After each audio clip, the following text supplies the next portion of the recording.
seat. If someone can turn the lights off in the back, that would probably be better too. All right, if you can hear me, stop talking or clap your hands or something.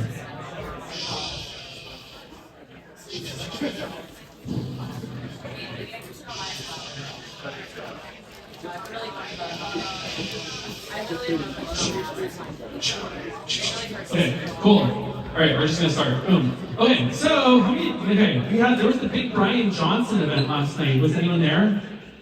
Oh, a lot of people. Yay. Okay, cool. All right, we're gonna jump right in. Not much time. We're gonna keep going. So, give us a follow on Instagram and Twitter. There's a lot of reverb. Give us a follow on Instagram and Twitter. If you haven't, you can take out your QR code and give it a little thing there. What are you trying? Call it Twitter. X. Thank you. Call it Twitter. And I just got this microphone, but there's like a lot of reverb and it sounds really weird. So we're gonna fix this. All right, we'll fix it in a second. Okay, so actually we'll fix it now. Where's the yellow bag? Is there like a yellow bag somewhere? Someone, can you put a little light? This is annoying. All right, we're going back to wireless.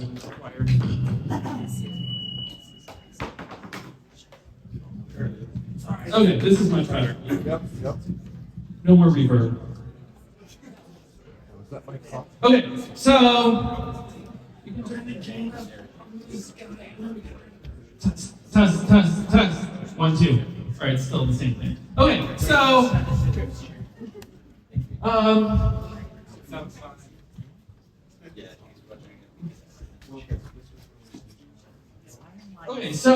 I'll just talk about our upcoming events here. So in the future, we're going to have a great event on the science of supplements. The science of the Billion Oyster Project. So the Billion Oyster Project is an amazing project here in New York City, and their goal is to use oysters to clean up the Hudson River, and their goal is by 2020 something for them to have 1 billion oysters and for the Hudson River to be totally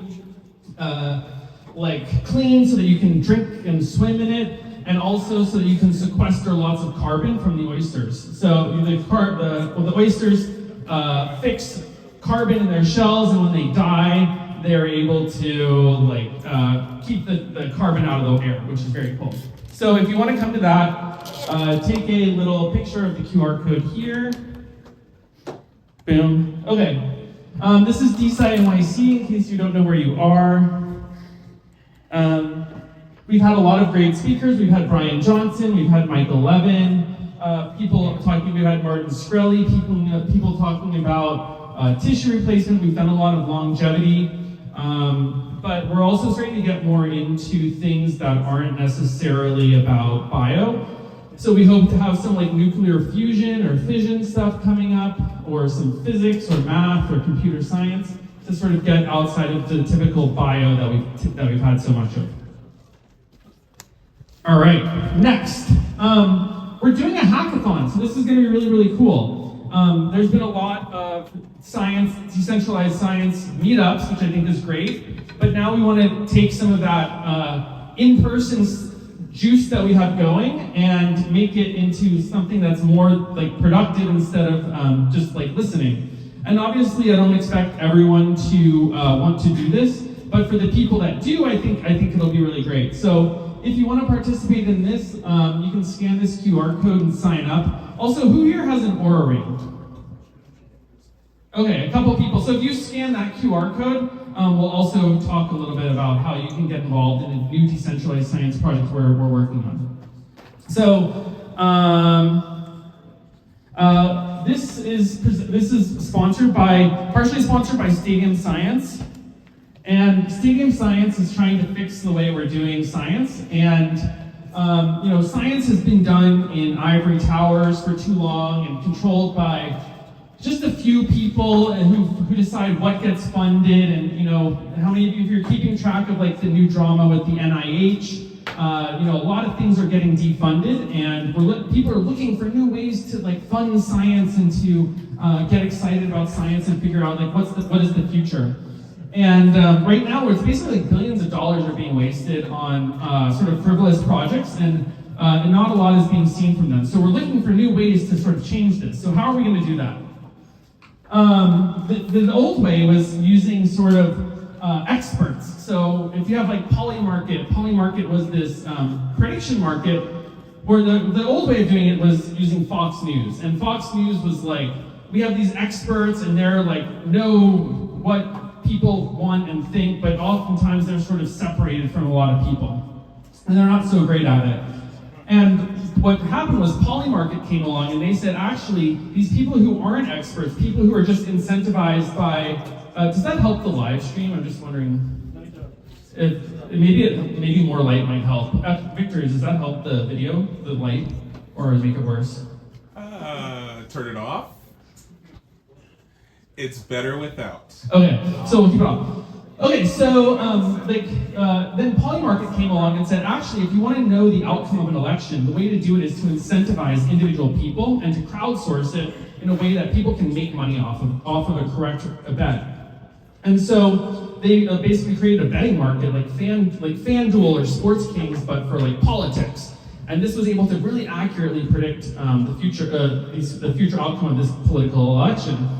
And what we want to do is we want to use that same idea. Instead of having people do peer review using a journaling system, we want to get it so that people who aren't necessarily quote unquote experts can can bet on science. So you could bet if this science research topic is going to actually be correct in the future.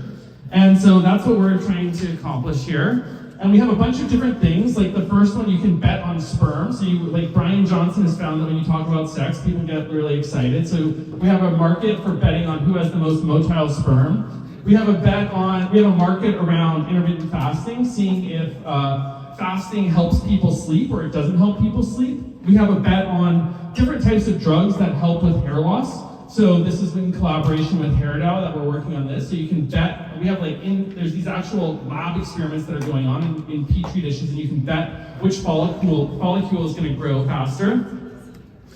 We have one on the effects of vitamin C on sleep, and we have the one on the FDA, so figuring out which drugs are going to be approved by the FDA. And you can also bet on all of Brian Johnson's biomarkers, which is kind of cool. All right, so I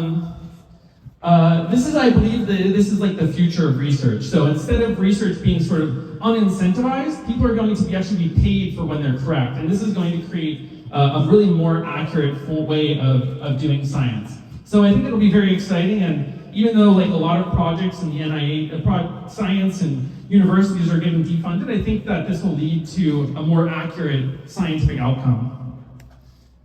If you're interested, we're hiring, so you can, we're particularly looking for like BD, business development people, like a design person and an engineer. So if you're looking for a job or you know someone that is, take a little picture here.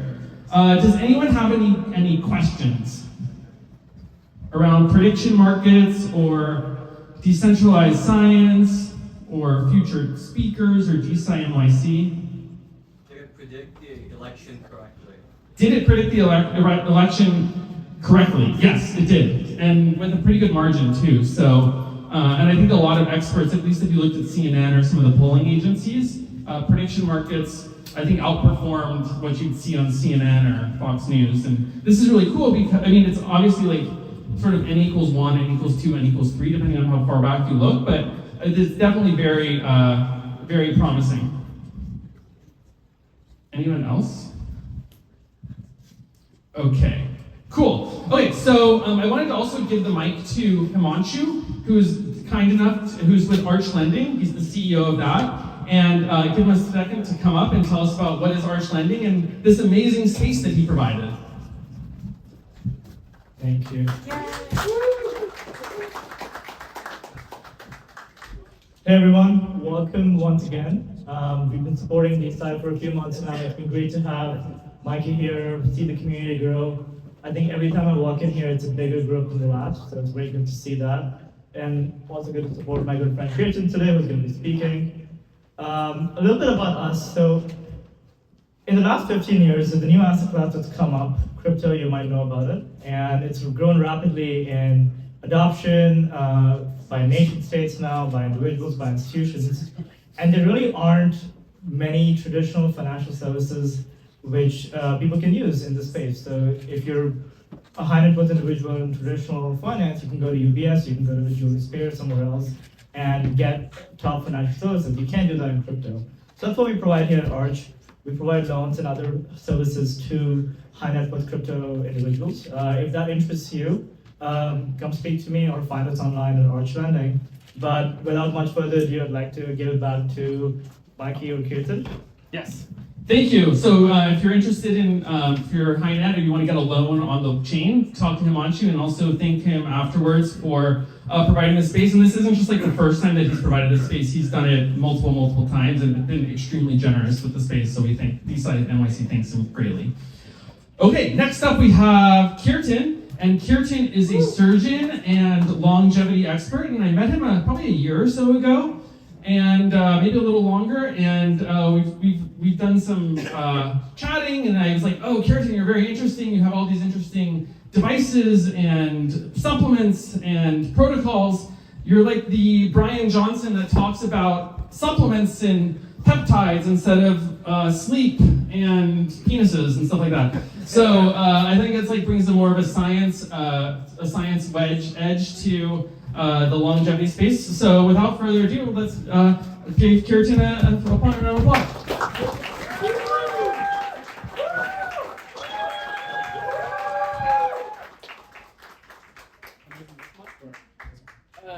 This you don't have to do anything to the mic.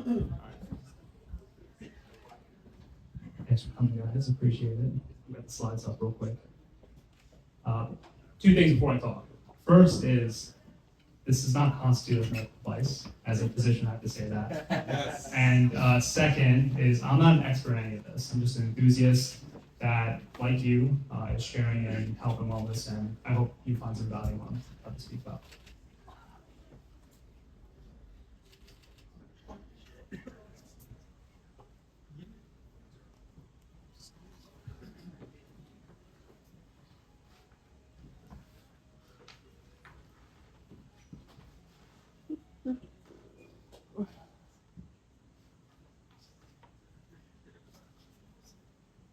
You can start. I'll figure out how to get it full screen. Does anyone know how to get it full screen? Okay, have fun. You gotta open the Acrobat, right? Again, preview. I would have Yeah, to open it in agree with Acrobat. Yeah, not download it on the top right. On the On top right, this. Oh. Yeah, and then just open the PDF. And then open the But it already is. Oh, because this is a Chromebook? No, Yes. No, it's fine. it's Just start carrying. We'll figure it out. Go full screen. You can go. Yeah, this is fine. You got it?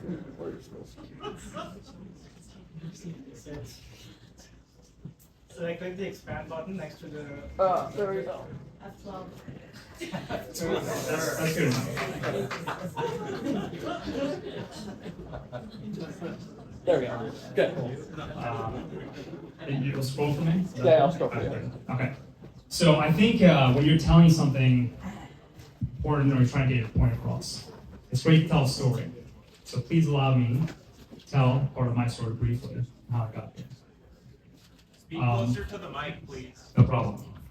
You next slide, please, Michael. Oh, yeah.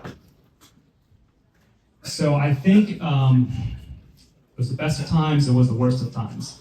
I graduated residency in 2017, and right before I did, I was approached by my chief of orthopedics, and he was like, hey man, do you want to go to Asia and volunteer your time and go to this hospital called Civil Hospital, which is Asia's largest hospital, and just volunteer your time and see some cases? And I was like, yes I do. And I went there, and let me tell you first, Surgery anywhere outside the United States, with the exception of Europe or Japan, is horrendous. So if you're thinking about surgery outside the States, don't. It's not good. So when I was there, I caught something called an EHEC infection, which stands for an enterohemorrhagic E. coli infection. And that ravaged my body completely. But as one does, you go to Asia or whatever, you get sick, take some antibiotics, get better. So I got better. Go next slide, please. And 4 months, so that was with the infection, I got better. 4 months later, I started having the same symptoms. And eventually started losing a pound a week. Got all the way down to 110 pounds. I'm 5'8". And got diagnosed with also colitis, IBD, unknown pathology, and some of my pathology lab results are up there, including the timeline that I get to the doctors that I see. And I've seen like probably 20, 30 doctors now. Spent thousands of dollars trying to figure this out. And it was very, no problem. It was very difficult. And part of my healing journey came from, thinking outside the box, not just prescription healthcare, traditional medical healthcare. It was a little bit on supplements, it was a little bit on lifestyle. So, spent a long time seeing a lot of doctors and getting absolutely nowhere. Indeterminate colitis. What is colitis? IBD is inflammation of any part of your digestive system. Prevents you from absorbing the nutrients, prevents you from functioning. It's really difficult. So the next slide has some embarrassing photos, but it was part of the story, so I figured I'd include it. Just scroll up yourself. Yeah. There we go. So top left, 160 pounds, got down to 125, all the way down to 110. And it was crazy. It was to the point where I had to carry around a silicone donut to sit so that I wouldn't hurt my sciatic nerve. And what was weird was my scopes generally, like the diagnostic reports and the imaging studies, came back negative. So even doctors were very confused as to what was going on. Some of the images are me getting my scopes done before sending to my family. My dad's up there because at one point I was so weak I couldn't even go to my own appointments. And the treatment for this is really heavy autoimmune, immune suppressant drugs like Remicade, Xeljanz, things that I don't want to take because I spent my entire life pretty much like going out of my way trying to be healthy, and now if this happens to me, I'm not going to accept that. So, kind of like try to think outside the box a little bit, and it was improving over time, but it was never improving until I really made an effort to incorporate the outside thinking, including supplements. So homeostasis is balance in the body, meaning that if you're in a pathological state or you have a disease state or trying to treat something, you want to look at three components. You want to look at over-the-counter supplements. You don't want to ignore traditional healthcare because that plays a role. So I put RX in there as well. And then lifestyle choices like environment, food's really important. So I think incorporating some of these things by using some of the data that's out there really helped me in achieving my goals. And I've been medication free for like 3 years now. I'm not quite there yet, I'll be honest, but I'm definitely better than I was in 2018. When you think about supplements, I want you to think about problem solution, meaning that you're not just taking supplements for the sake of it. A lot of these things are kind of woo-woo and bullshit, to be honest with you. So you want to look at like, why am I taking this? What's the purpose? What's the pathology? What's the pathogenesis and physiology of what I'm treating? It could be as simple as skincare. It could be as simple as a multivitamin. You have to understand why you're taking it. So, of course, with LLMs nowadays, and this is the work of my friend Zach Sherman, who's helped me out a lot. So I want to give credit where credit's due. But he was like, let's go down the pathogenesis of IBD, of inflammatory bowel disease, of IBS, digestive issues, and tackle every single pathway with every single supplement that's out there. And of course, LLMs can help with that. So this is kind of like a little outline what we did. You can take it a step further and go into categorizing these things. So for example, in my case, we're looking at TNF-A inhibitors, things that help with cytokines, inflammatory molecules essentially. And then tier them through like 1 through 3, and that's good there. And then, furthermore, looking at when am I taking this? In the morning, at night, with food, without food, At what time during the day? What's the drug interaction?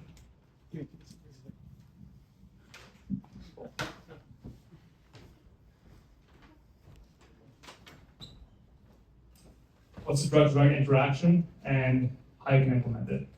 And I would encourage you to do the same. With that said, I've seldom met someone or people that were truly happy in their lives, purposeful, with good friends and family, living fulfilled lives, without them going through some sort of difficult event or difficult timeline. And there's a quote by a woman named Susan David, and she says that discomfort is the price we pay for a meaningful life. Discomfort is the price of admission for a meaningful life. So I just said that story to you because it played a role in my life, but if you're going through something difficult, this is the human equation to be great. You have to go through difficult times, whether it's health, whether it's relationships, whether it's school, to be exceptional. And if you're going through something difficult now, I hope that serves as some hope for you to keep going.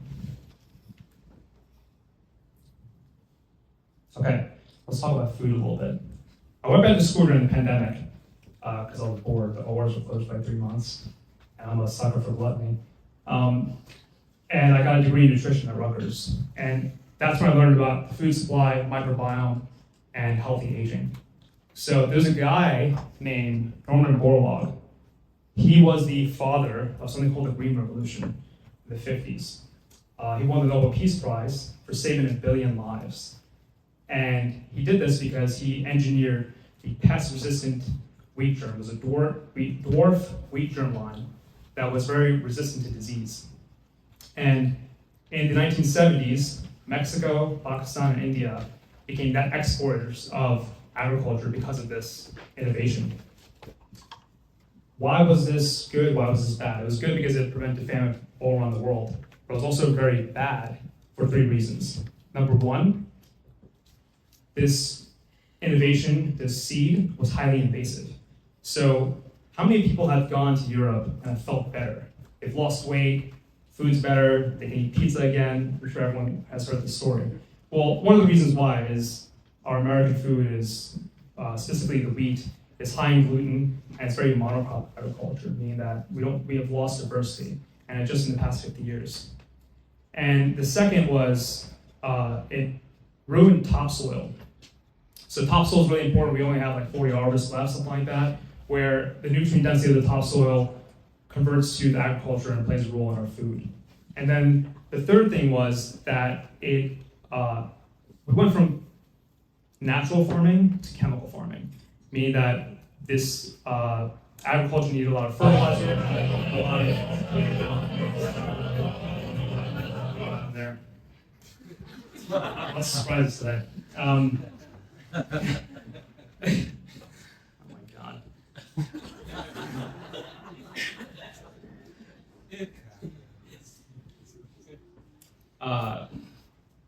Yeah, so the crops need a lot of fertilizer, which led to the companies like Monsanto, Syngenta, and ADM that came along. And not a lot of people know about this, but ADM produces all the high fructose corn syrup in America, which causes a lot of issues in disease states and pathology down the line.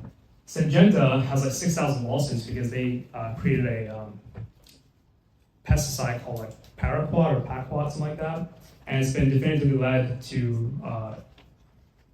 Parkinson's symptoms. And overall, like diversity in any situation leads to better outcomes. Diversity in your friend group, diversity in your microbiome, which I'll talk about later, and clearly diversity in agriculture. So this plays a role in the disease states that we're seeing, particularly in America. And it's pretty obvious.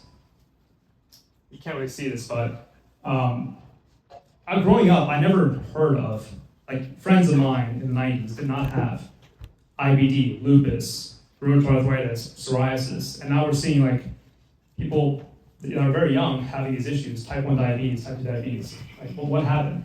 And it all happened in the past 50 years. The top line is psoriasis. More than 1 in 100 have psoriasis. The next few are like rheumatoid arthritis, Graves' disease, celiac disease, vitiligo, rheumatic fever, alopecia areata. There's a lot of men and women losing their hair like crazy. It's insane. Like, this is not normal, and it's happening on an exponential level. I'm telling you this because people are looking outside of traditional healthcare, and supplements is where they're going first. This is funny. You ever hear of CGM? I think a lot of you guys are familiar. It's a continuous glucose monitor. I put one on, I usually use one every 6 to 8 weeks, once a year, just to see what foods I'm eating that might react. And I remember eating a burrito and being really tired after eating it. And I ate a burrito bowl, and my sugar was completely different. And the reason why was the corn tortilla was spiking my blood sugar like crazy. Corn in America is really, really bad. I would not recommend it. So this is just one of the things I was reminded of. I had dinner with a friend last night, and he was surprised I ordered a bowl of fries because I'm particularly healthy.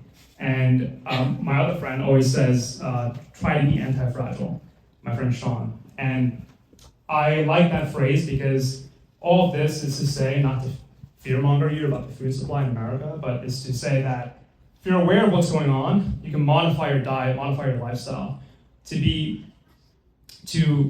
have the best health outcomes that you can.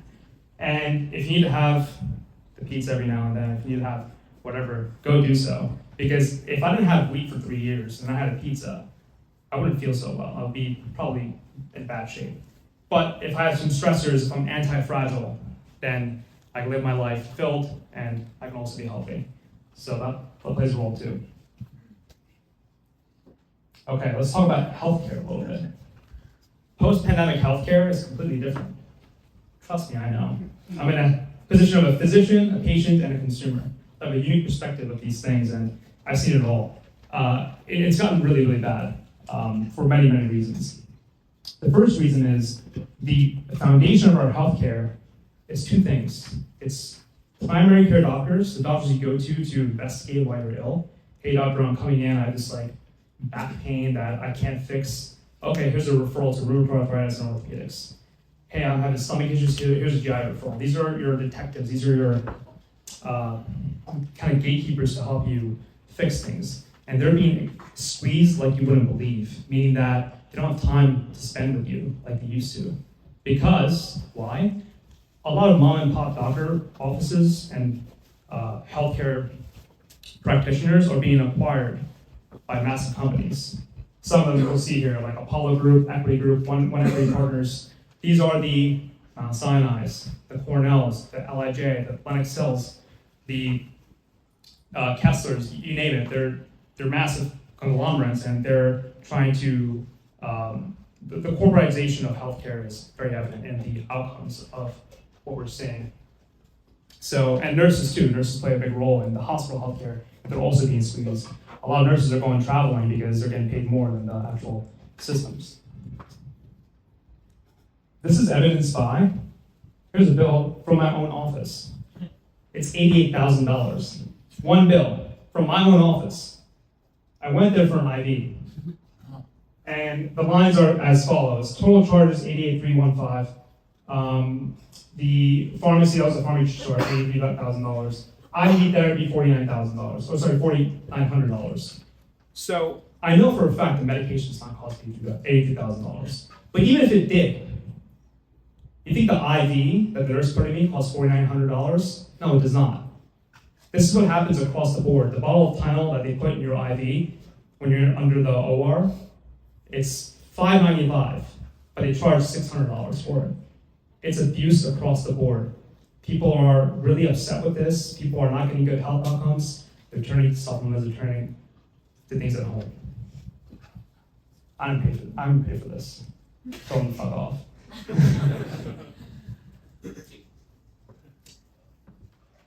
If you see a Lamborghini in 2011 on Instagram, wow, this guy's a Lamborghini. See one now on Instagram, don't bat an eye.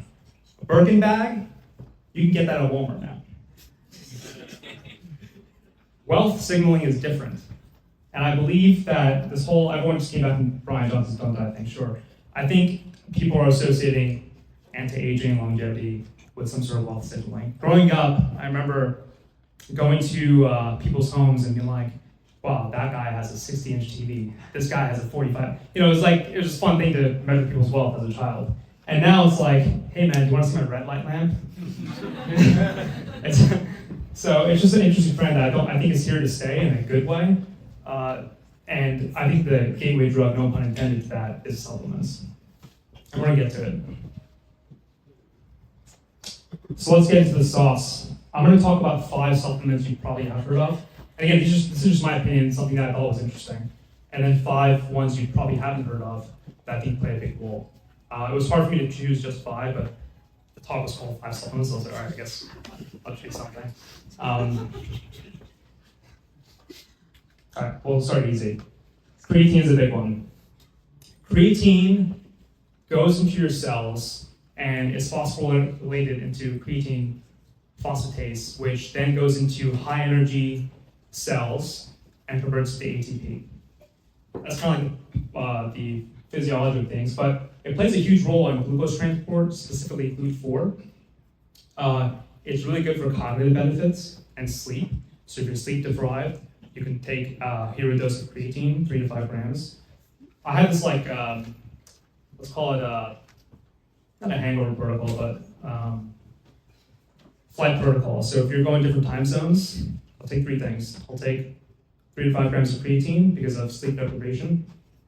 I'll take a 2.5 milligrams of tadalafil, which is Cialis, and I'll take NMN, which is a precursor to NAD. And this is for blood flow and mitochondrial health.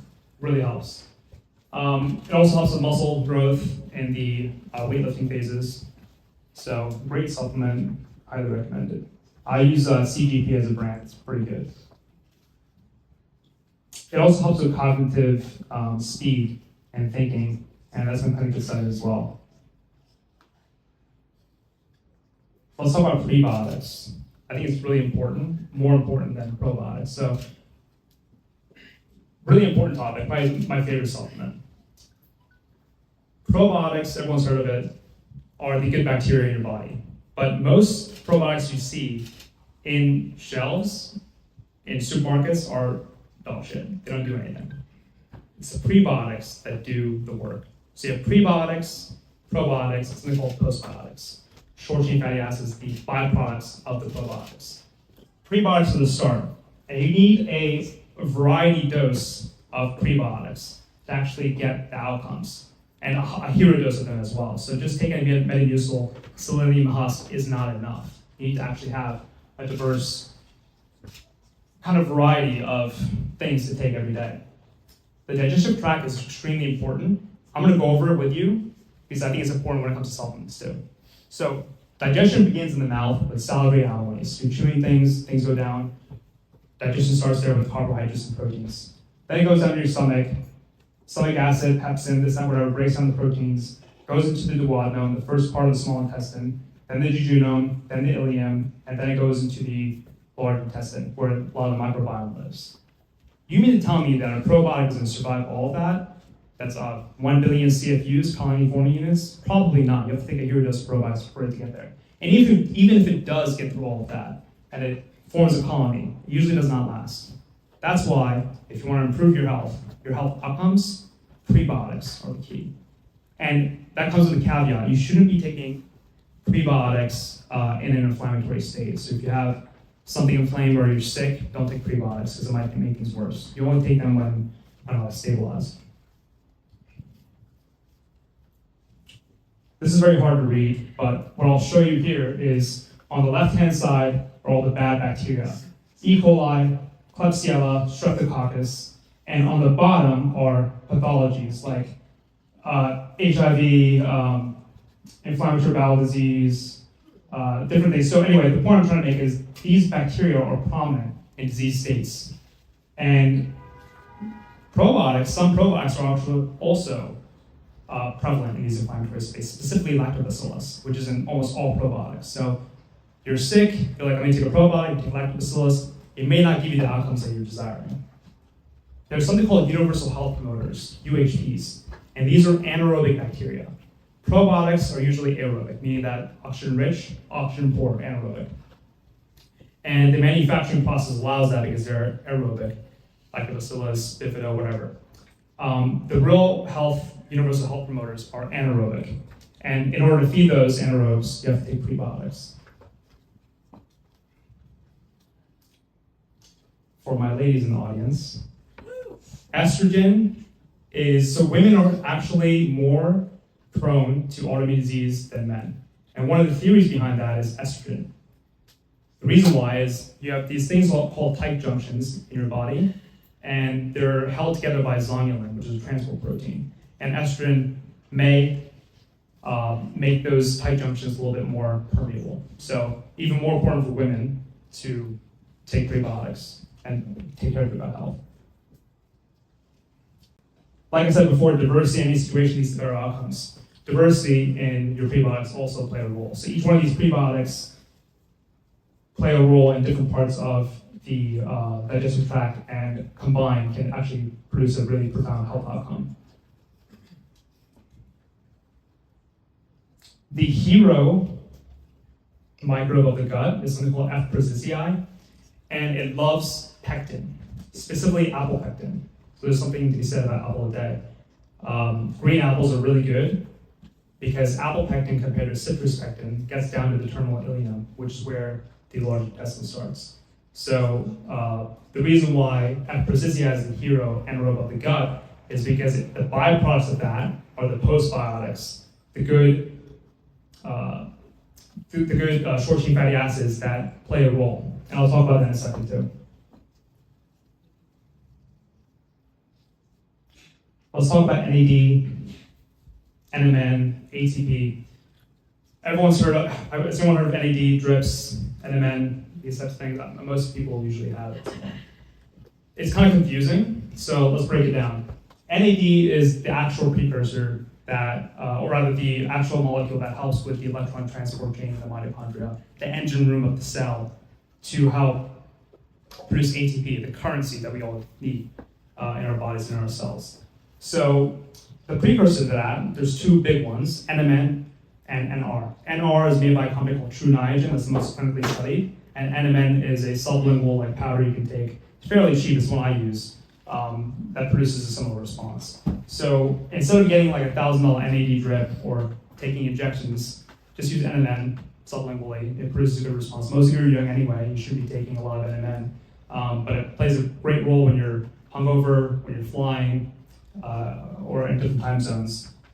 The two companies I use is True Niagen for the NR and Do Not Age for the NMN. And as we age, these precursors, NAD plus is lowered. And if you don't have the currency to produce energy in your cells, then you're gonna have disease states coming on more quickly. So important to keep this up, especially after 35, 40.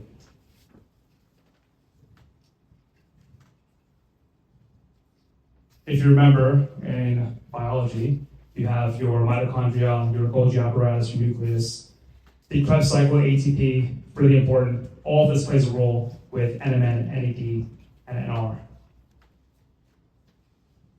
The best, like I talked about, the best one in my opinion is NMN. There's a new one called trigoline. It helps with muscle tissue specifically, so if you're trying to like bodybuild and get in better shape, triathlons, marathons, that's the one I would take.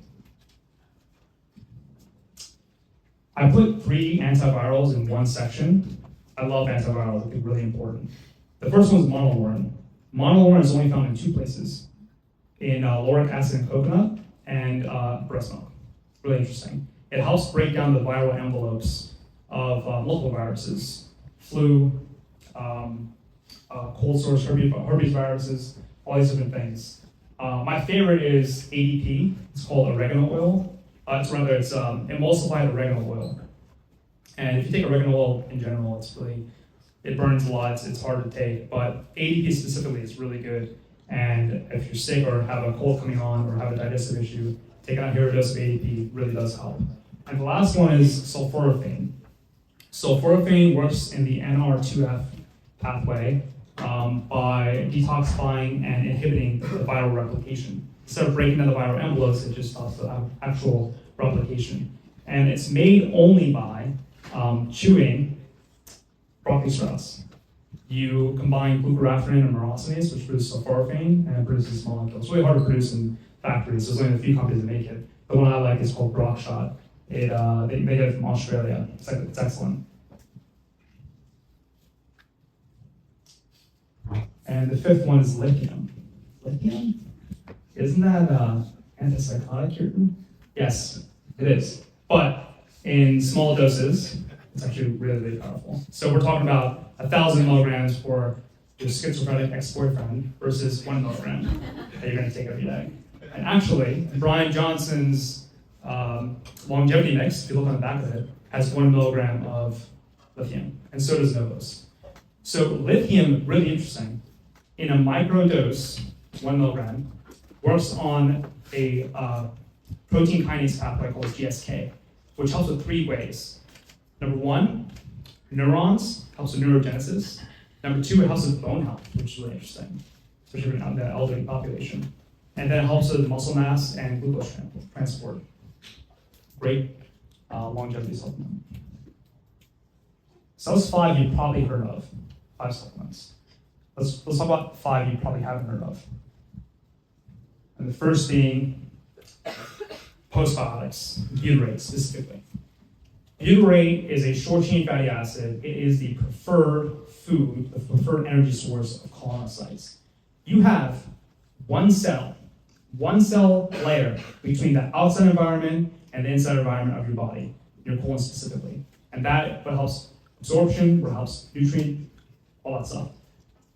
If there's permeable gut, you will have disease states. And the way to prevent that, the way to seal your gut lining, is specifically butyrate. There's 3 main short-chain fatty acids, butyrate being the most abundant. And you can take it as a supplement. It smells really bad, but works really well. Preferably, you want to do it through prebiotics, but if you're in a really bad state, you can take butyrate. And the 10th cranial nerve, the vagus nerve, is a bidirectional communication between your brain and your gut. Outside of your central nervous system, there are more neural dense tissue in your gut than there is anywhere else in your body. Your gut makes the most serotonin and other neurotransmitters than anywhere else in the body. It's really important for mental disease, for aging, for all pathology. Excuse me. So by helping this lining, you help that bidirectional communication and help your mood, help aging, all that stuff. Spermidine. I love telling my friends I take spermidine in the morning before I get my day started. Horrible name, great supplement. Spermidine is a polyamine that is found in almost all cells. It was first isolated in bull sperm, hence the name, but it helps with something called autophagy. Autophagy is cell cleaning, cell recycling, cell death, all that stuff. And it's something that is deteriorating over time as we age. So taking spermidine is really important, especially if you're over 40. It is found in wheat germ. So there's gluten in there. The gluten-free versions come from chlorophyll and natto, that soybean slimy stuff that comes from Japan. There are a few studies that show there's synthetic spermidine and natural spermidine. Synthetic spermidine will make claims like we have 10 milligrams versus 1 milligram, but there's a new study that showed that these synthetic ones aren't as powerful. So if you can, try to get the natural sources. The brands I use is Primidine, which is from Japan, and Spermidine Life, which is made from wheat germ.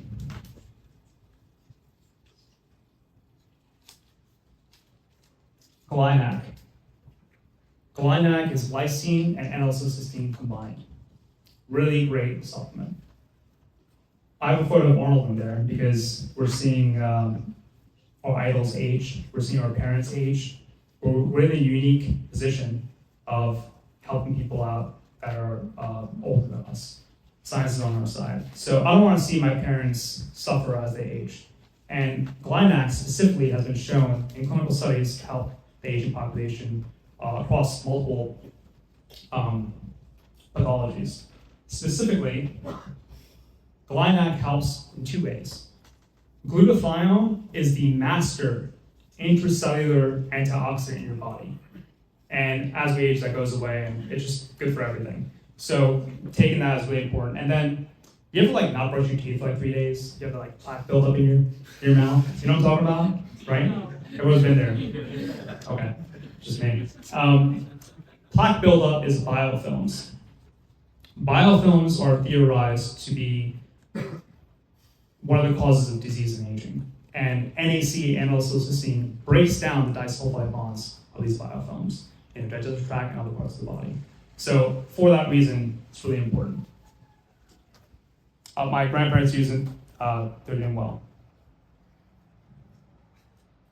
Amoxicillin, a Russian supplement slash some weird stuff, but it works really, really well. It's essentially an anti-anxiety supplement, over-the-counter supplement in Russia, but it's being sold through as a nootropic here in the States. And it works in 3 ways. Anti-anxiety, it crosses the blood-brain barrier because the molecule is very small, and it helps with blood flow. Blood flow is the key to everything when it comes to wound healing, and it's the key for brain health too. So when you have plaque buildup in your arteries, in your carotid, you can develop neurodegenerative diseases in the brain. Improving your blood flow is really important.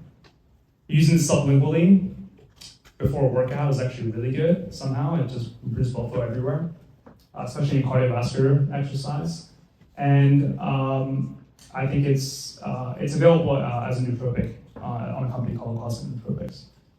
I do a lot of my specialty is foot and ankle surgery, and we deal with a lot of vascular disease, specifically diabetes and neuropathy. And what you'll see in something called PVD, peripheral vascular disease, and you see this in the elderly population, is if you look at their legs, they will be shiny and hairless. And that's because the microvessels, the microvasculature is gone, it's died. And you'll see the same thing in a bald man, in an older bald man. So there's a theory behind why DHT, these hormones, cause microvascular disease in the scalp and cause hair miniaturization. The same thing happens in the legs with PVD. So having things like amoxicillin, nitrogen, obviously cardiovascular exercise to improve blood flow will prevent all sorts of things, including brain health. And specifically for brain health, there's a reason why you shouldn't eat late at night. And I eat late at night all the time because I love eating. But you shouldn't eat like 3 to 4 hours before bed because you're removing the cleansing wave of blood in your brain while you're sleeping and is in your gut instead. So try not to do that, and using things like amoxicillin as a supplement plays a huge role in your aging. The last one is HMO, which stands for human milk oligosaccharide. I learned this in med school, or rather in nutrition school. And the most abundant of which is something called 2-FL, 2-fucolactose. In breast milk, breastfed babies are some of the healthiest people as adults when it comes to autoimmune disease and disease in general. And of the human milk oligosaccharides, the most abundant is 2-FL. If you walk down Target and you go down the baby food aisle, you'll see a little 2'FL, and it stands for this. It's a prebiotic that helps the baby's first microbiome.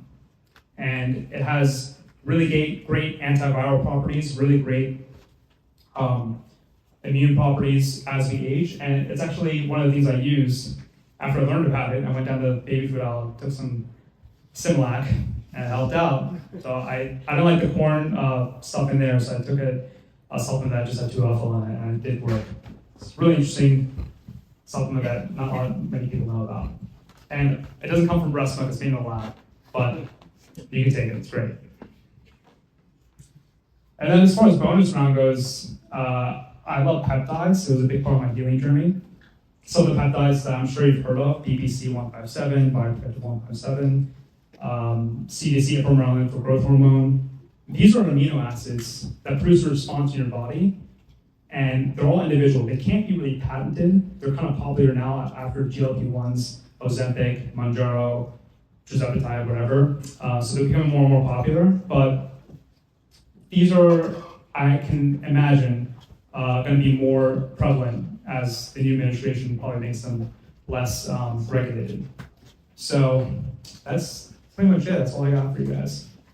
And let me know if you have any questions.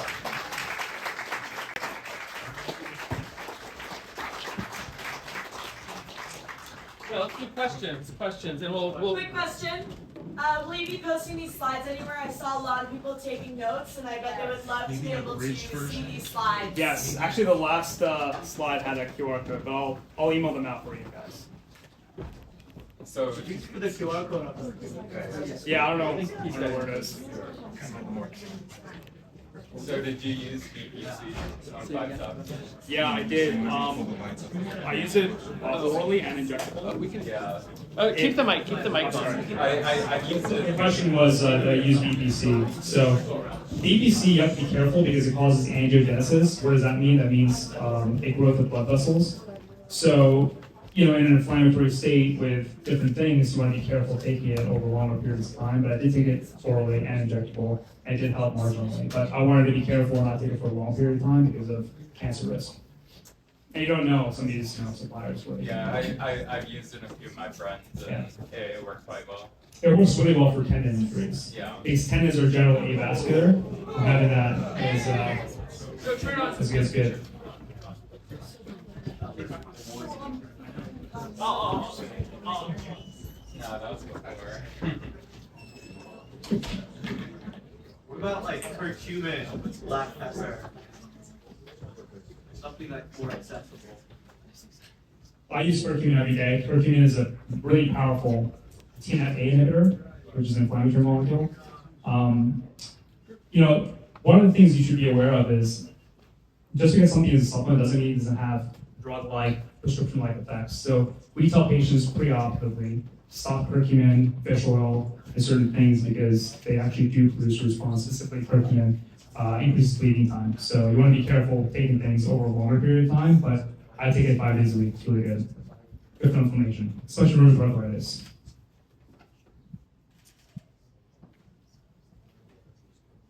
How do you assess contraindications between all the supplements and peptides that you take? Just Honestly, repeat the question. Yeah, the question was how do I assess contraindications between the peptides and supplements I take?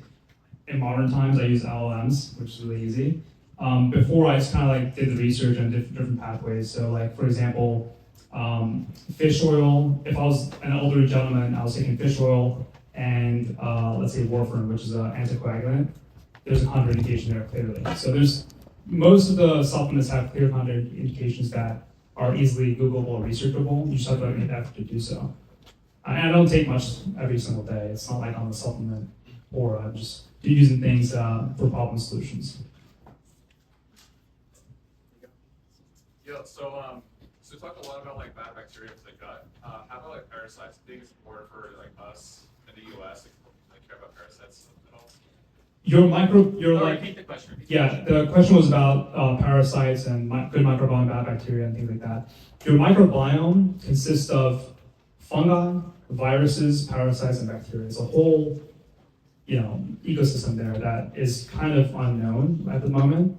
But as far as parasites goes, there are really good tests that do shotgun genomics. They can see what kind of the breakdown of all the aforementioned things. The one test I use is called Genova.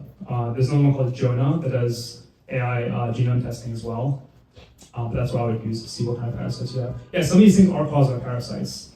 And it's good to know what it is before you start taking drugs. I did so much testing to this and something. Yeah. There's one right there and that one. Yeah, maybe you can start calling out. Yeah. Yeah. You next?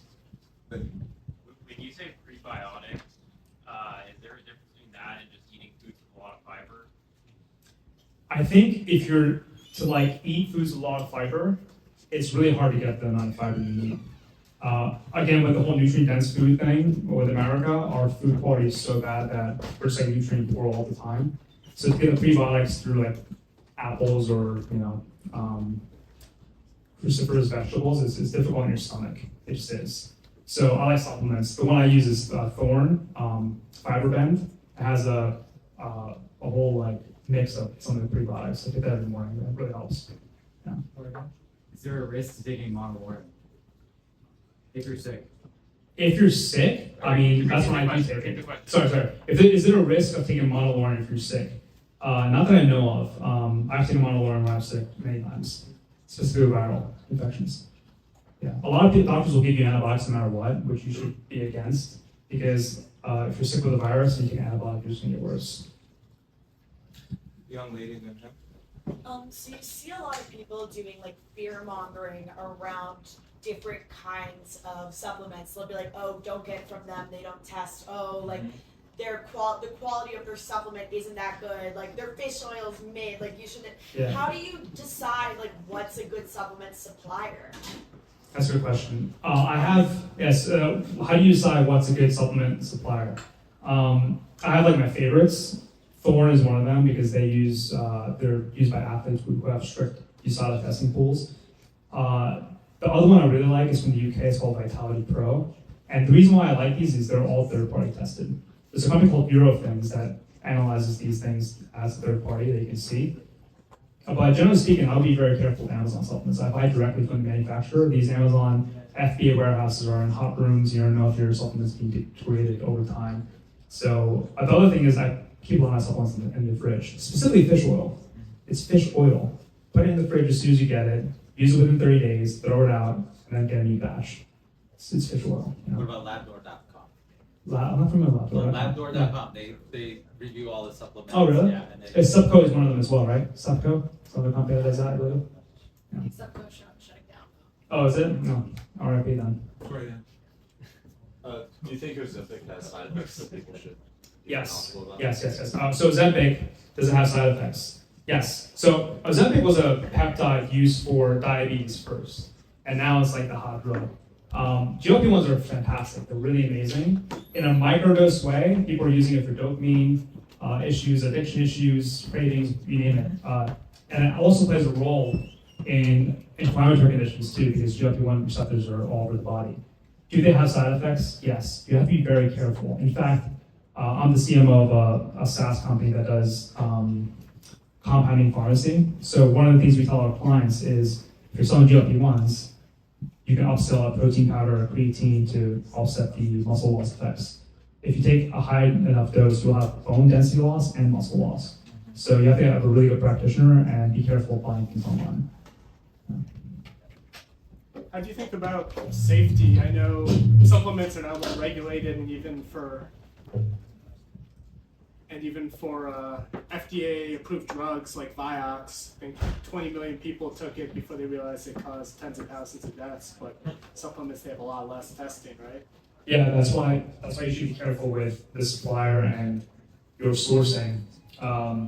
Supplements, just because they're supplements, do have profound effects, and they can cause severe disease. Like you can have a bleeding, you can have a stroke, you can have bruising. I mean, I've seen some bad things happen. Yeah, be careful. How do you decide which ones are like? What do you look for in the research to decide? Okay, this one's got Double-blind, placebo-controlled trials in humans, not mice. Usually, that's what I look for. So him and then her, well, because he got the mic. Yeah, that's what I was going to ask. Great. This is great. Hurrying up here. Yeah, I was going to ask like what type of studies, like what journals to read, and people that might not be scientifically literate, like how to make it easier for them to also be able to read and access that information. I appreciate the question. How to access the information and how to read papers essentially. This is DeSci, so I went a little bit into the science. So I hope you didn't mind, but. The best way to do it, I would say, is to look at the abstract. In the scientific paper, you'll have something called abstract, which is the first section. It's essentially a summary of findings. So you can look at the abstract. The discussion is essentially the discussion of the findings. And then you'll have the result on the bottom. So I usually read the abstract and the result to see the summary, the cliff notes, and the result of the paper. It's pretty, once you get used to it, you'll find, and then also funding sources, right? How is this funded? So you see a PubMed article, and is this funded by the company that's selling the supplement? It's hard to determine that sometimes. I would also say that it's our responsibility as a community to get his slides and to find reputable sources and then try to spread it that way. Because it's not everybody is a PhD or has the requisite skills in order to interpret the data. So we have to look for signs like this gentleman in order to help us out. So I think we need to make sure this stuff's on the website after this opportunity. Yeah, cool. Question everything for sure. And just because something's working for you doesn't mean it will work for the guy next to you. That's why I like microdosing things and trying things out. I've tried out a lot of things and I've like refined into what works for me. Ryan Johnson also recommends doing some baseline testing before and then seeing what happens and then making a decision based on that. Someone else have a question? How often do you eat pizza? Okay, so I'm telling patients this. I have a lot of diabetic patients that are non-compliant. So I'm like, hey man, or hey mister, like please consider eating really clean 5 days a week. On the weekends, like have something here and there. You want to have variety, you want to have, and a lot of these patients are older, right? They're stubborn too, a generation apart. So you want to let these people enjoy their lives. So, I mean, I have fries dish and I really enjoy them, you know. So it's, I think once every few weeks. Yeah. First of all, amazing talk. Thank you so much for all of the information. What are your thoughts on just your general multivitamin for like men or women? I'm not a big fan of multivitamins. We call it extensive P. A lot of it just gets, drawn out unless you have a B vitamin deficiency or proper vitamin D deficiency, which a lot of people have. I'd rather take the trace minerals and vitamins separately that I need, like vitamin D or vitamin E or whatever it might be. So I'm not a big fan of multivitamins specifically. And then one follow-up to that, if you were doing microdosing to kind of refine your personal kind of best concoction, how are you tracking your results? Are you doing the continuous glucose monitoring? Are you doing blood tests? Like, what is the best way to track yourself? There's something called CRP, C-reactive protein. It's a master inflammatory marker that you can find in your blood work. So for me, that's like one big one. I do microbiome testing pretty regularly, and then lately I've been doing hormone testing.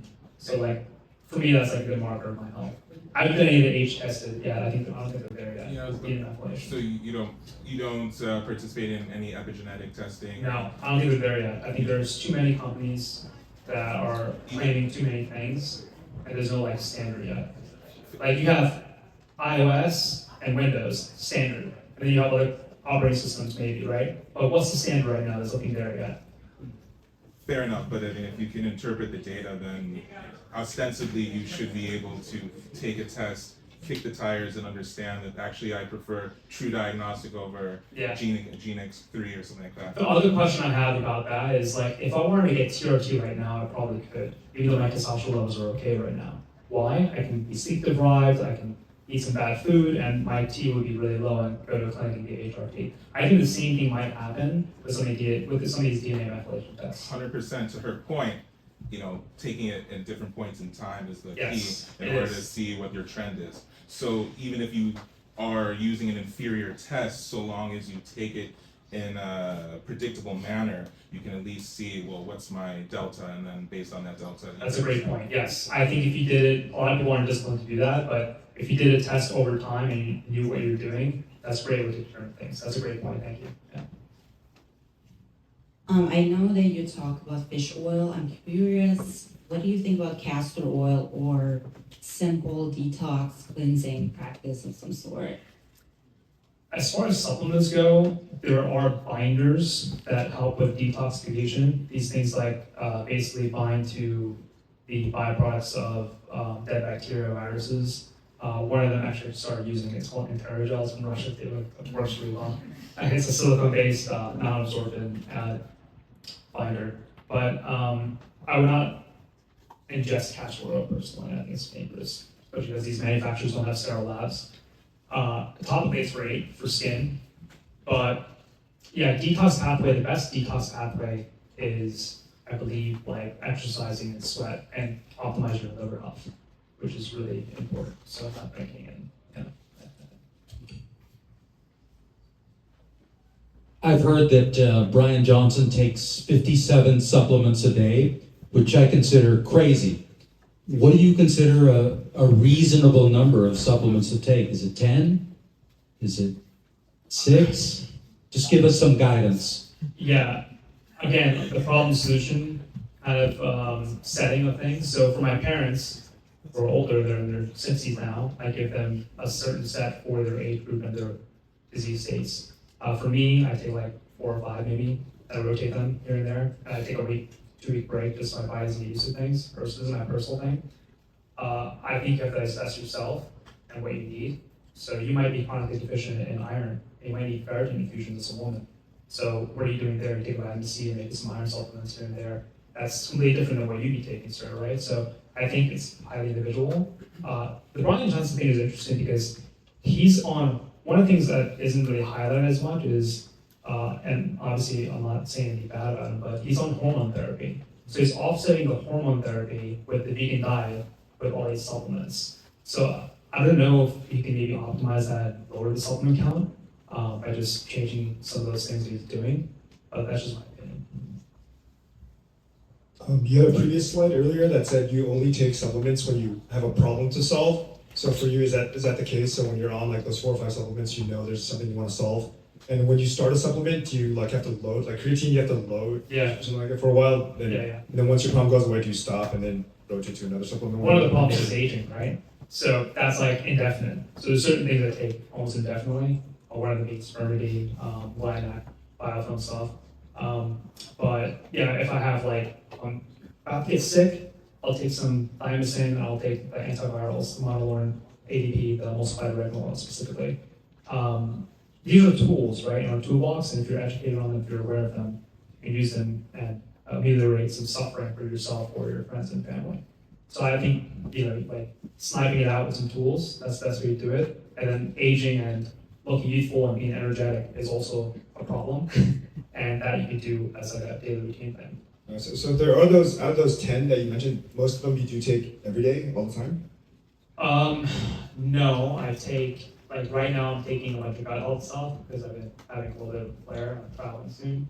But the ones I take every day are like glycine, phenylcysteine, some prebiotic stuff that I take every single day because I think everyone should in America, and some protein for autophagy. How do you know if there's some sort of like underlying condition that's causing a supplement deficiency and you're just pumping it, you're trying to like bail out a ship that's has a hole in it? Is there any sort of indicators that you can look for? You have diagnostic imaging. So in my case, I did an MRI, I did endoscopy, colonoscopy, so tissue pathology tests that pathologists read. I did numerous blood work and did ultrasound. So like the combination of blood work, diagnostics, and obviously how you feel. If you're feeling well, you don't want to offset the ship when you're doing well, especially when you're young. Yes. So as you know that supplements is not FDA regulated, is there any concerns around that? Most specifically, when you eat whole foods, you know exactly what you're getting. So what are the trade-offs getting some nutrition from whole foods versus supplements? Contrary to popular belief, supplements are regulated by the FDA in America specifically. They just aren't FDA approved. So if you're a CPG, I know this because I had a CPG company, consumer product goods that did supplements. You can't make claims as a supplement company. You can't say this will lower your inflammation or this will treat XYZ diagnosis. But you'll never get a stamp of approval from the FDA saying that, oh, curcumin from this brand does this. You will get an FDA letter. It's like a warning letter if you do make those claims or you have a bad product, or if a consumer has an issue, whether they're hospitalized or disease occurs, whatever, the company will shut down really quickly. So it is regulated by the FDA, contrary to popular, which is not approved by the FDA, like drugs are. It is on clinical studies. But there's also no testing, right? Sorry? Why is it better than Whole Foods? Whole Foods in America compared to Whole Foods in Hungary, 2 different types of nutrients you're getting, in my opinion. So that's why I kind of introed with that food thing, because the nutrient density in America, in my opinion, is quite poor compared to European countries. And it's getting worse as we go to agriculture. I'm hoping it's a pendulum and it swings back with technology, and I think it will. But in the meantime,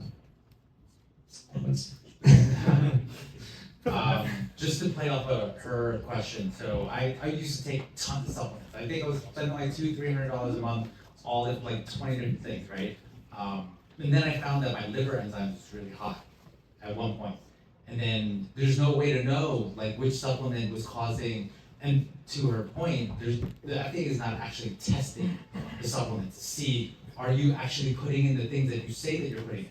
There's none of that, so that you need a third-party tester, right? So that's something that I wanted to bring up, that you could, if you're going ham on all these supplements, you might be taxing your liver. Yeah, that's true, for sure. You have to be careful. There's a company called Eurofins that does third-party testing that you can send your supplements to as a brand or as a consumer. I've done that before as well. But generally speaking, it's like these companies are doing $300-400 million a year in revenue. They don't want to have an issue with someone famous getting sick or having liver issues. So some of these companies, the bigger ones like Born and Pure Encapsulations that got acquired by Nestle, so maybe not so much, but they have high quality control. I've been to their factories; they're pretty good. Yeah. Hi. So congratulations on your health journey. Thank you. Yeah, I have a very similar story, not literally the same. So I also like used a lot of supplements, diet change, all that stuff. And one thing that I don't know if you went over it in the beginning, because I was in the back just doing picture stuff. Did you implement any sort of mindfulness practice? Because for me, that kind of like took all that extra physical stuff and like put the gas pedal on it when it was like a mind shift, you know? Yeah, no, that's a good point. Particularly for me, like, because I had gut health issues, it was really hard to like think clearly. Because again, like a lot of your neurotransmitters in your gut and microbes are destroyed. So luckily for me, I had great friends and family that played a huge role in my mental health. But you attract what you are, not what you want. Yeah. So after a certain point, the victim part wasn't working in my head, and I had to like really figure things out.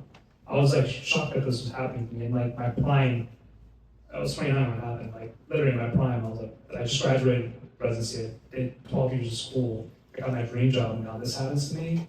Like what I do, and I went there to volunteer my time to help people out, and this happens to me. It's like that was playing in my mind all the time. Yeah.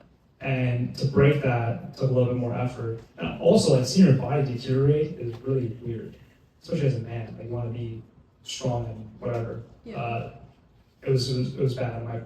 I was stuck going home for a few weeks to my parents. My mom gets sad, and yeah, it took it was a few months of downside, but I think I'm pretty resilient, and schools helped me that. It was mostly my friends that helped me out, honestly. Yeah. So the mindfulness stuff, a lot of journaling, a lot of not so much meditation, but a lot of like isolation with my thoughts and trying to think through things, and plays a big role in healing. That's very true, and it did for me. So, most of us here aren't in the medical field, so we can't just, willy-nilly go get an MRI, get a colonoscopy, get our blood done, whatever we want. Like, we don't have those luxuries of writing those scripts to ourselves. So what are some of the conversations we can bring up with our primary care providers to say and get the insurance coverage for things that you're recommending, like MRIs, colonoscopies, endoscopes? Like, how do we have those conversations to get these things, to learn more about our body and what we might need? Yeah, it's unfortunate. It was like, I always make fun of with my patients. I make fun of this with my patients about like how there's two sins in medicine, and one of them is insurance companies and the other ones are pharmacies. Because they never approve of what I prescribe and never approve of anything I diagnose. More so post-pandemic than ever. It's really crazy. Like, in order for you to get an MRI in my office right now, I know you have an ankle fracture or an ankle tendon tear, and it's a tear. But I have to get an X-ray first, 6 weeks of conservative bullshit therapy, and then I get an MRI. And that's just the way that things are. It's pay to play. Like, in order to be healthy in America, you have to be wealthy. There's full body MRIs you can pay for. There's blood work you can pay for out of your pocket. So if you have the means to do so, you can do that. But as far as conversations with your physician, again, if you can find a good primary, it can give you time. That's where I would go. And they're hard to find more than ever. So you trying to help a girl out versus strengths, or what? I'm a specialist. I can't prescribe that. The only reason I thought to speak up is because as an internal medicine primary care physician and biomedical informatician and all the other things, I think it's really important to point people in the right direction when they ask. So I worked for a company for a little while doing telemedicine called Forward. Could really convince a lot of. When? Recently? Yeah, like they like screwed something up I knew it. They were not great to me. Say again? I think every location is close. Wow. It went down, yeah. Sorry, everybody. You cannot go to forward. That's going backwards. All right, so instead, there's a lot of telemedicine companies out there, so I highly recommend going for a telemedicine company. Once you find one, then can coerce, convince, talk to your primary care doctor. A lot of time, I don't mean anything. But yes, what I'm basically saying is if you have a really frank conversation, a lot of telemedicine providers can sometimes figure out ways of getting you to the right specialist or to the right thing. It's all about knowing that whole pathway of first get the x-ray, then 6 weeks of conservative management, then MRI. Because if you just don't do anything, then 12 weeks goes by, and then 3 months goes by, and such. So, actually 12 weeks is almost the same. Whatever the case is, that's my suggestion. And then additionally, there are also a lot of concierge physicians that, as you said, pay to play. And so that's really difficult for individuals that don't have the income or the means. So in that case, there are sometimes these new models where you can sometimes see people giving price breaks for a very focused question, especially if it's a concierge that's handling high net worth people. It's not really commonly known, but a lot of doctors are willing to help out. They just don't know who they need to help first. Other question?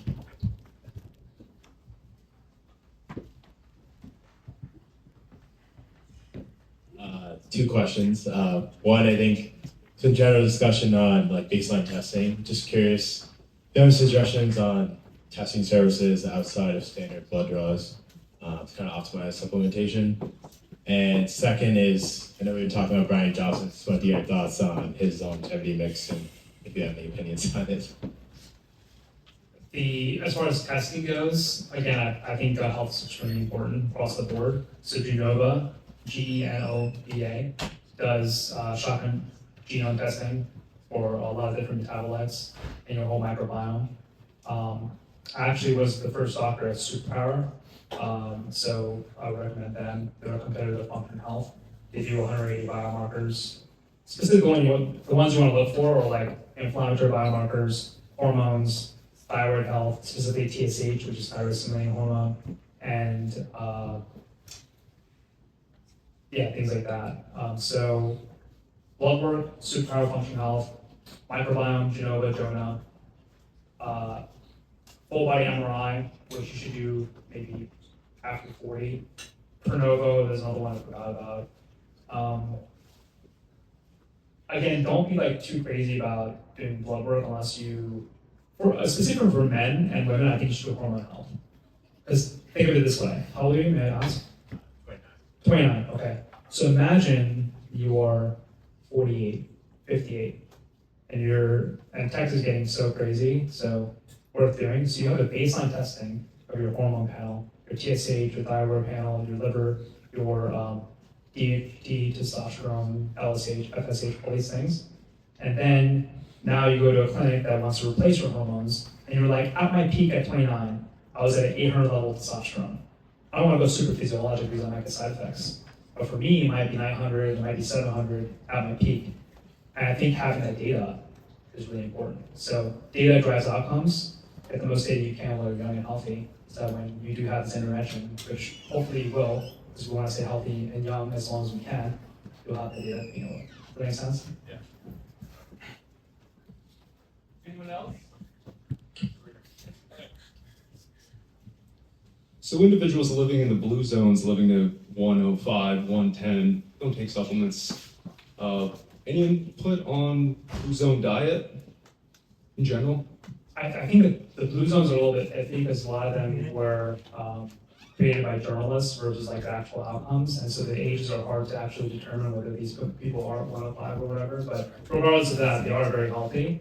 There's two reasons why I think, or three reasons why. Number one, isolation is never good. Community is really important to all health outcomes. Diversity leads to better outcomes, especially in communities. So you have to have a community that you're in to be healthy in older age. That's almost universal. The second is these people are very active. I see patients from across the board, young, rich, old, you name it. The ones that retire and don't do anything age really fast. The ones that retire or don't retire or do something else they're passionate about age a lot slower. So using your mind, using your body, is what a lot of these communities are doing by being active farming or being in the soil or whatever it might be. And I think that produces great health outcomes. And the second is, or the third rather, is being in the sun. Being outside is important. I think we completely lack sun exposure, especially darker men and women. Like we need sun exposure, and I think it's extremely important. And we just don't get it. How do you balance that with sun damage, though? Yeah, that's a good point. Yeah, so I always wear sunscreen on my face. Really important for aging. But 15, 20 minutes in the sun is fine. It's healthy. Anything more than that, yeah, you'll get 90%. But I think we villainize the sun too much. Hey, to my understanding, and correct me if I'm wrong, but like a lot of the supplement industry is also mostly owned by or run by like, the pharmaceutical type of end of things. So I mean, kind of can't really get away from that if they own it, right? Like they use a lot of the same processes for the pills, the glue, the things that bind together, et cetera, et cetera. Yeah, I would say, I mean, I just went to a factory called VitaQuest in New Jersey, and they were the former Pfizer like labs. So similar manufacturing, they're not owned by Pfizer though, but the ones that do it really well have similar clean labs, similar processes, similar tablet formations, whatever. Those are the good ones, but to my knowledge, I don't think a lot of supplements are owned by pharmaceuticals. They just don't have interest in it. The CAC and LTV and AOV for pharmaceuticals is way higher than supplements. There's no interest there. I don't think there's a lot of overlap personally. I'm in both industries. I was in supplements, I'm not anymore. I'm knee deep in pharma right now, and I don't see any overlap yet. Is it true that pills are owned by or put together with Elmer's glue too? So like The vegan capsules are stacked together. Yeah. They're not glued. Like with multivitamin ones. Not familiar. Are you familiar with? Cool. All right. Was anyone? Last question. Okay. I'm sorry. All right. Last question. Sorry. Well, unless somebody else wants to ask one.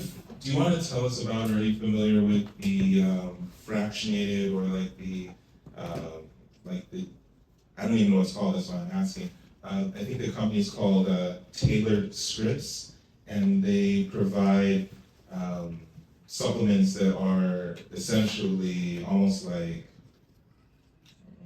sprinkles in a way. So like essentially you get like the right amount of supplement based on your personal, Like the microgranules? The microgranules. Yeah, I've seen them. Yeah. Yeah, do you have any comments There's one on called those? Bionic, I think that does the same thing. I think it's like a multivitamin. I'm not too impressed personally. Yeah. A lot of these tests are really like Biome is one great example in the Being Gain. It's something called Biome that does like gut health testing and they have precision probiotics and prebiotics. It's all, in my opinion, not accurate. It's very marketing. So you're not so you cannot be sure of the dosing. Yeah. And like what it's doing to your body, I'd rather have something separate. Cool. All right. Well, let's give Kirten a big round of applause. Thank you. Oh, and we have a surprise.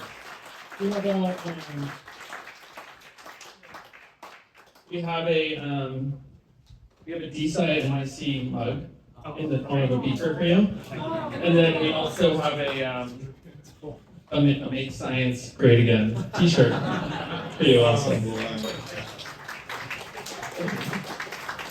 All right. Thank you guys. Thank you all for coming out. We'll see you at the Oysters one on March 4th and continue networking and have a good evening. Thanks. Bye. Perfect. Yes, of course.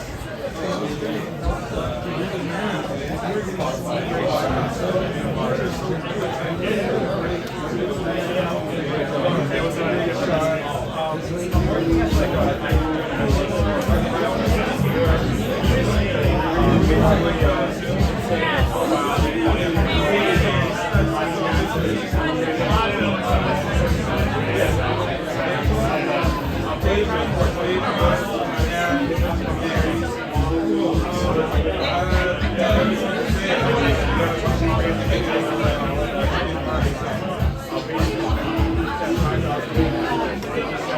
Yeah, let's do that right now. Let me turn on this crap. Yes, thank you.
Let me say, yo, you come on. Let's go, come on.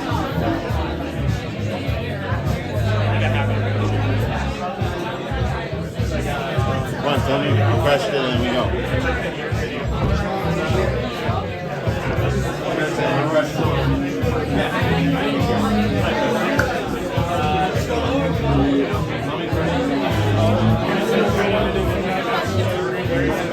I'm helping out. I want to say organizers helping. Volunteers. Let me take a video. Yeah, just all you do is Kevin will give you a link to it. Yeah, and if you don't have your before you leave, I'll break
Yes, let me just finish. You need some help? No, I'm good. I just need to break down. Okay, Victor, right?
Stop it, see how I feel. End of one. More like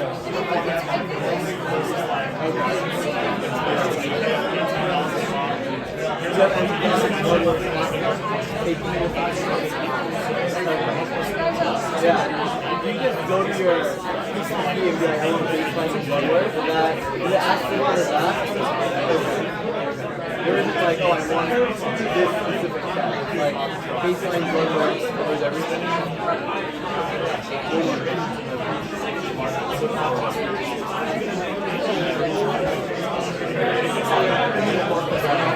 Yeah.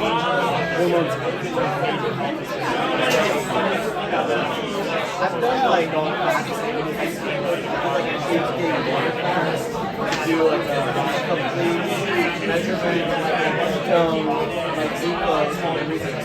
The level of like mental clarity was mind-blowing.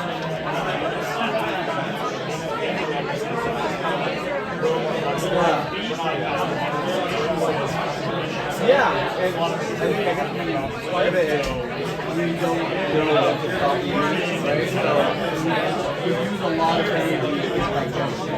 So we have not like or your energy to get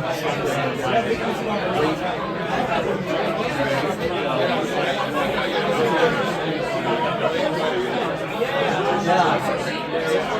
Okay.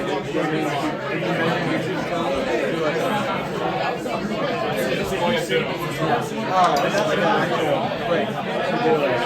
Yeah. I mean, I'm really hurt, not I actually this much, right? It just makes sense. I said it back, it's a real thing. But I'm gonna put my body that much stress. Yeah, I think being vegetarian is hard. It's just like your diet is yeah. Again, I just think like based on yogurt, but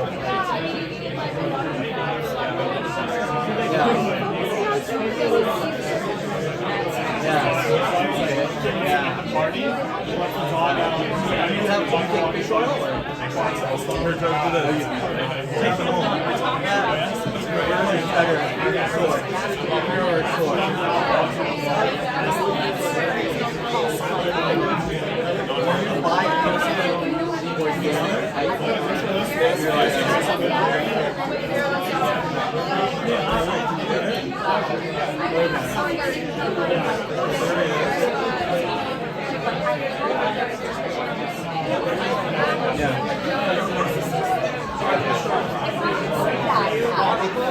It seemed like you definitely trial and tested yourself.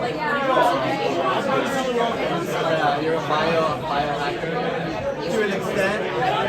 You don't want to get, you're not into labels. I get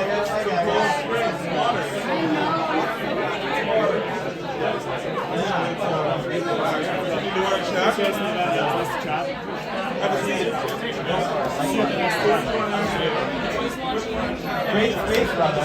Yeah, I love it. Do you live here as well? Okay. How big is the company? 70. Wow. Okay. What do you do with this space right here? Oh, do you?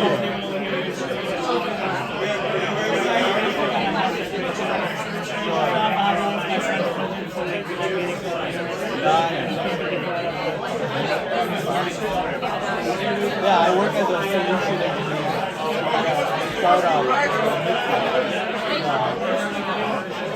Oh yeah. It's in the Barclays building, but it's turned down. The beautiful logo. That's like, yeah. Did you what? Oh, that's my wife. Yeah, we just got a notice. Okay, by the middle of the year, you guys have to be out. Like your use date. So I'm curious what will be.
There we go.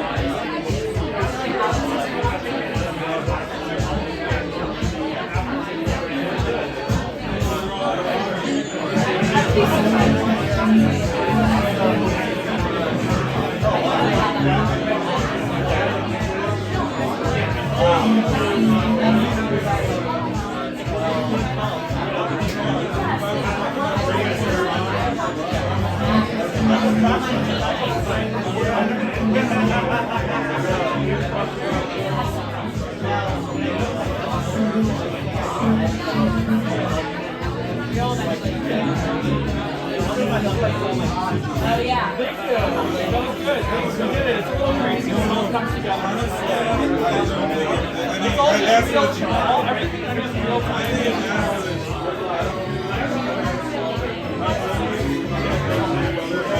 So stuff I wrote up on paper, which I'll type up in your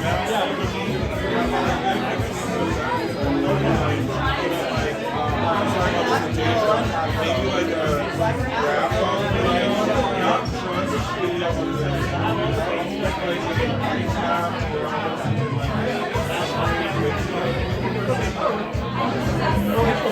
yeah, so like for instance, like almost like you turn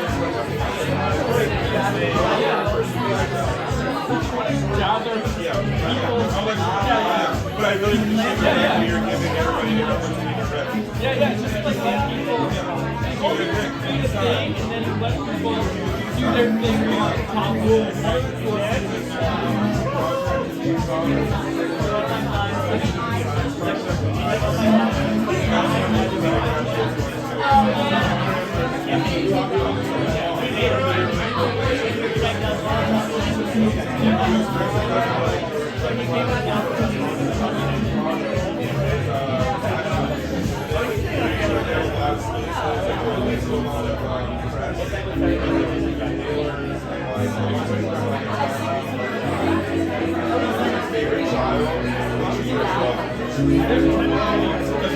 Yeah, the kind of between each other. I go back and forth.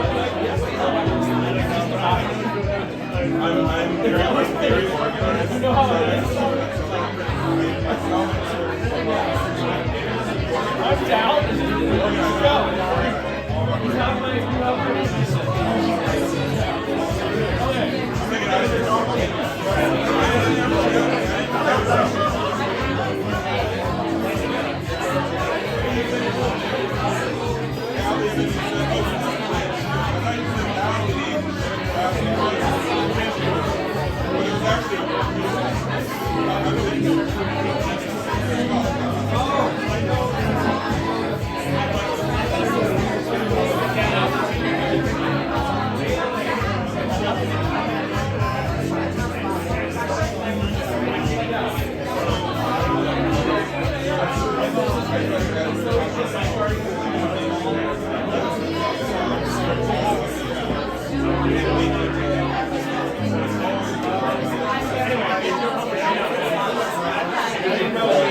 I love that.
I was like, which one's my lab? Which one's my shot set?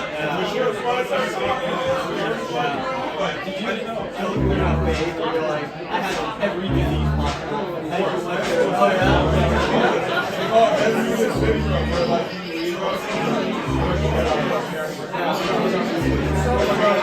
what's my name?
for right now,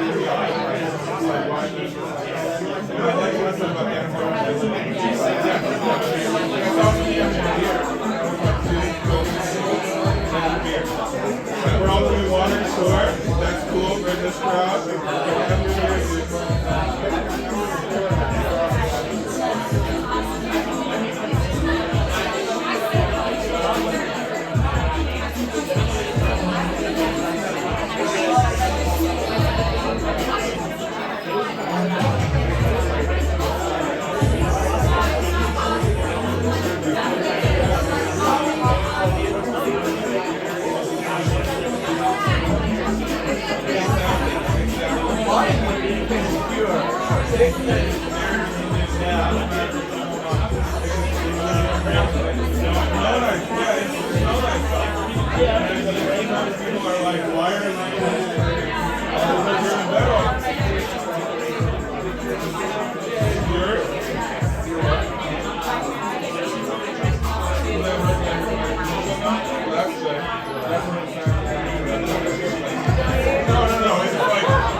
Oh my god! You Lori, right?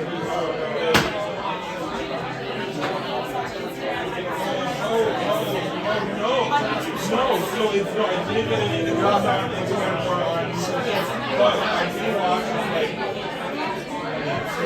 I watched like people watching TV. So there are people that are watching TV, and I can tell they are watching TV because they are loud. Like Larry the Cable Guy.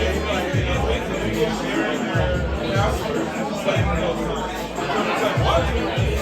It's so cool. It's so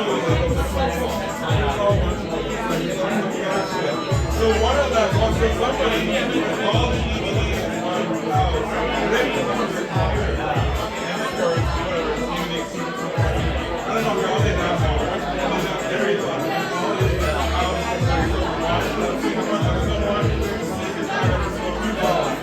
In a row, all day, every day. For like 6 months. I'm watching you server, like a napkin. And he's like, yo, what do you want? What do you want? And he's like, yeah, I'll just download it. And he's like, yeah, let's do it. He's like, I don't want to pay. Alright. Just bugging you guys. I know. Yeah, gotcha.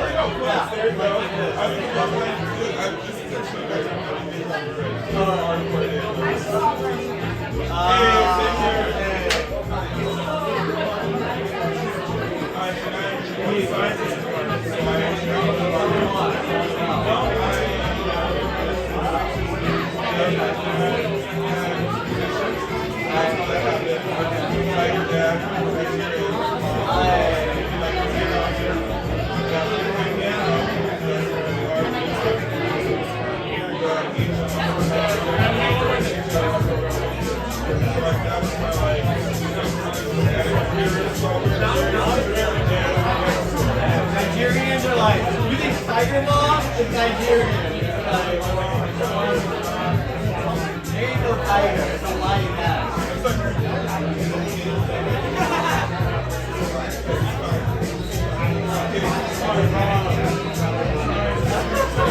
I'm still obeying you, Mom.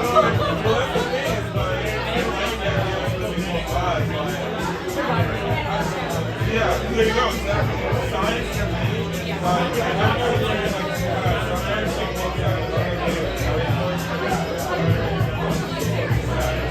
know, I like the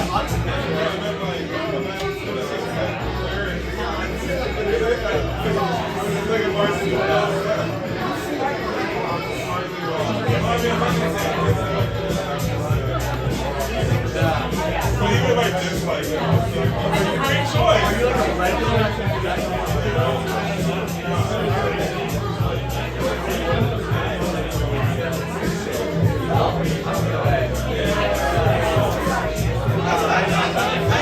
I left. That's why I'm here. I stay open. I live in Oakland. We're coming to New York.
Next 4 years? It's hard to say. It's hard to say. It's really hard to say. It's really hard to say. You never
Are you both regulars here?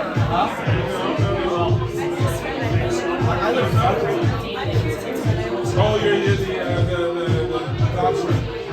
Oh, it's because of your sister?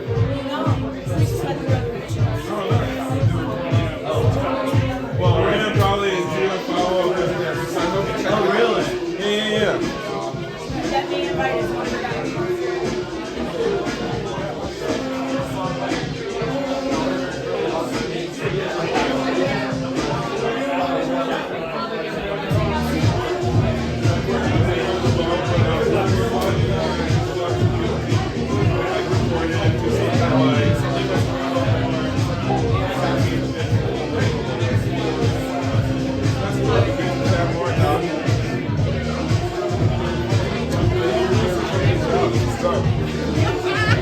I know what you're doing. Like, it's like, you know, you get all those shots, you have the wide, like, the coverage, this, that, like, it's just dope.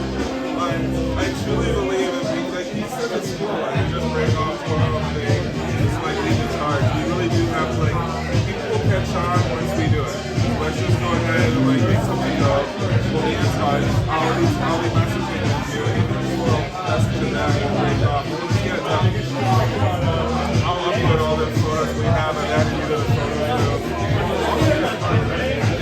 This wasn't even a thing. All we have to do is just make something small shots.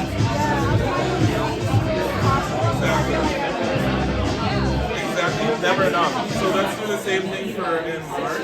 March 4th is the next one. Are you based? Where are you based?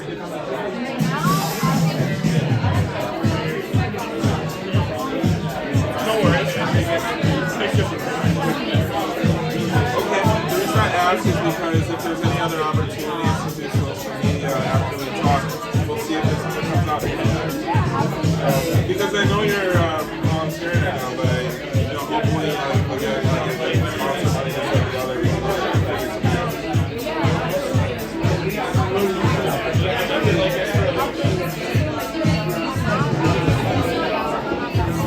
Okay, sounds good.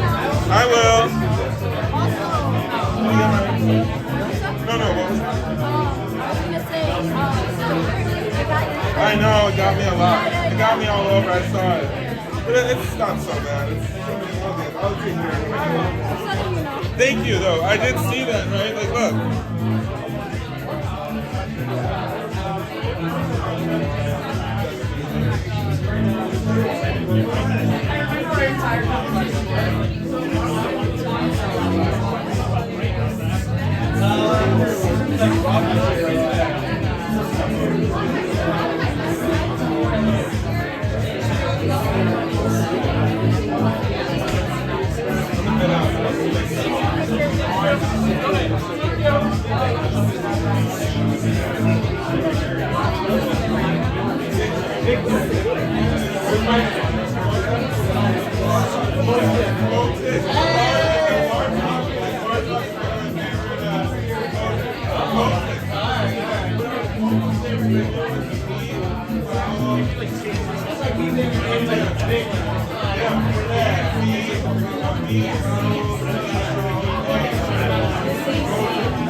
Clean up the pizza and the cups. I have some 5 pounds.